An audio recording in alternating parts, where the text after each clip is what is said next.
What's going on, TSG? We are back on the Bo Show, and this is my part two of my. This is part two of my five-part series. We're doing five rankings by five different owners. This week we're gonna tackle. I'm sorry. This show we're gonna tackle the top 10 GMs. Instead of doing 10 though, we're gonna do the five best GMs from last year and five worst GMs from last year. The person that did this took a lot of time doing it, man. I really respect his work, and he really didn't take the last season into consideration because it was just like, people was leaving and not really paying attention. So the work basically comes from the first four seasons, and let's dig right into it, man. We're gonna start off on the worst side. So right now we're gonna do the fifth worst GM from Madden 16 is the Washington Redskins and Jess Monkey 69. Um, Jess is normally always claimed to be a real good GM. But when they crunch your numbers, his average starter age was 29 last year.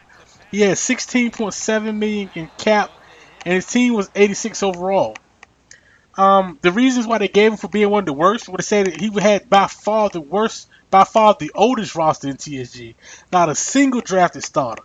Then the comment section said, as a seasoned GM, you would think he would know what he's doing by now, but obviously he don't. Jess, I guess, took a different approach last Madden. He didn't really draft nobody. He traded all his draft picks for, I guess, veterans, older veterans, and it just didn't work out for him.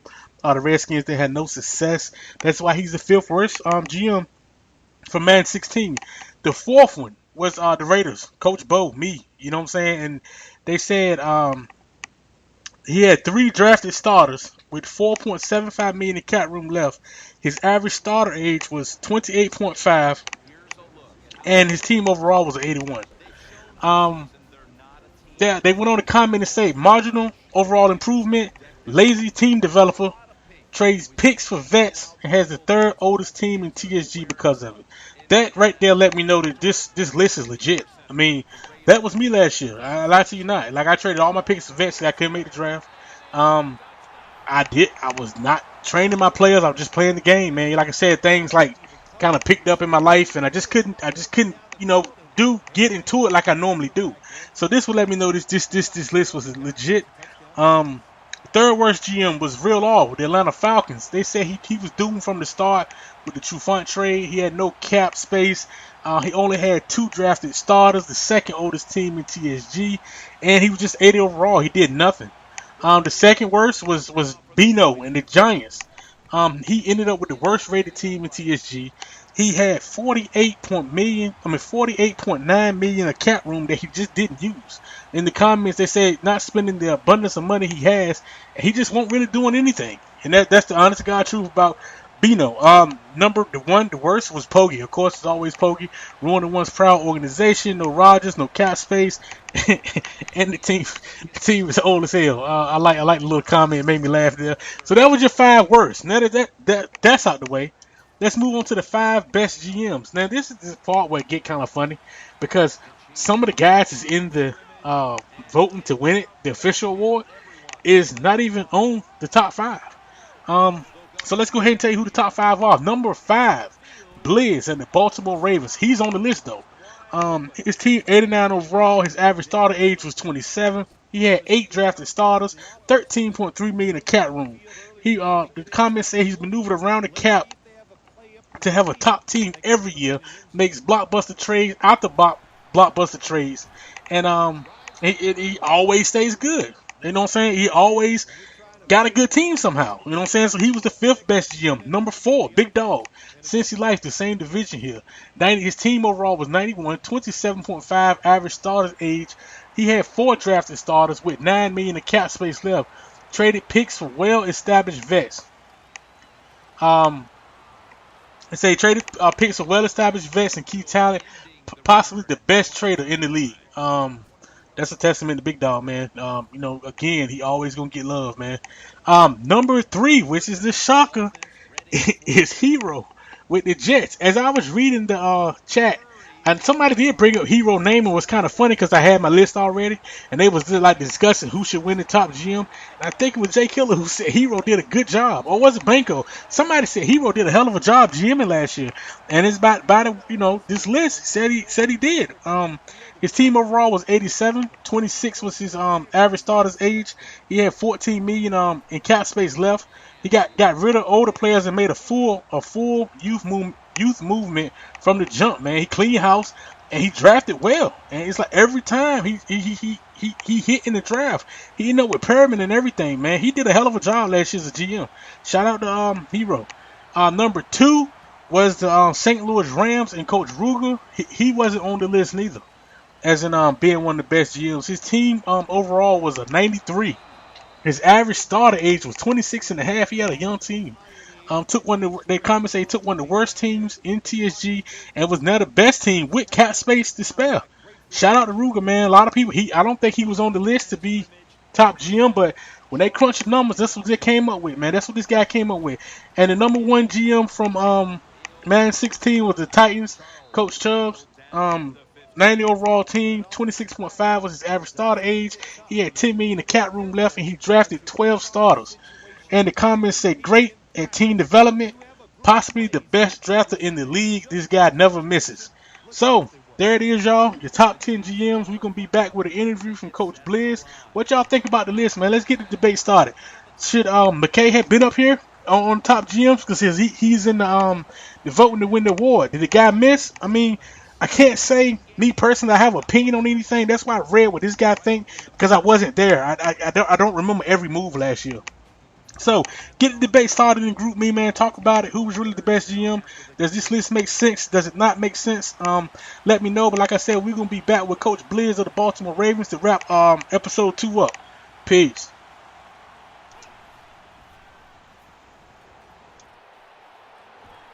As promised, we are back in Baltimore with Coach Blizz of the Baltimore Ravens. Coach Blizz, how you doing today? I'm all right, man. I'm all right. I'm taking it one day at a time. So let's get on into this thing, man. Madden 16 come, man. You put together an awesome team in Season 1. You go all the way to the AFC Championship game. You playing Coach Ninja of the New England Patriots, and you got the ball ready to try to put the game on ice, and then your fullback fumbles the ball and loses the game, man. How did let's go through your emotions, man, when that happened, man. Talk to me about it. I don't really know, man. It's like I couldn't believe it. No hit stick, no strip the ball. He didn't even strip the ball. It was just a regular wrap up tackle. My fullback fumbles the ball. I was hurt. I was ready to ship him up out of there, but he guaranteed me he was gonna do better next season, even though he didn't get no more touches after that. I'm sorry about the background. I got my son for the weekend. That's fine, Coach Blizz. So check this out. All right, so you don't win a Super Bowl in Madden 16. Then we got new faces coming in the league. You got Jay Killer, won him a Super Bowl. You got Banker, won him a Super Bowl. You got Coach Sin, won him a Super Bowl. Then you got 2 guys in the AFC that go and add more rings to their already Super Bowls they already got. We're talking about Coach Ninja and Coach Chubbs. So when is Coach Blizz going to finally get that 3rd ring? Well, we don't have the arsenal this year like we used to have, but I actually feel like this is our year. Not because I'm big headed or nothing, but we just got we got a few techniques and game plan that we're gonna work on different than we usually do. So when training camp started, is anybody shining in camp that that you want to talk about? Anybody step out to you that you like, man, we gonna use him this year? I know Brashad Perriman lost a step, but he still got that. He still got that. That blow past your speed, but he lost a step.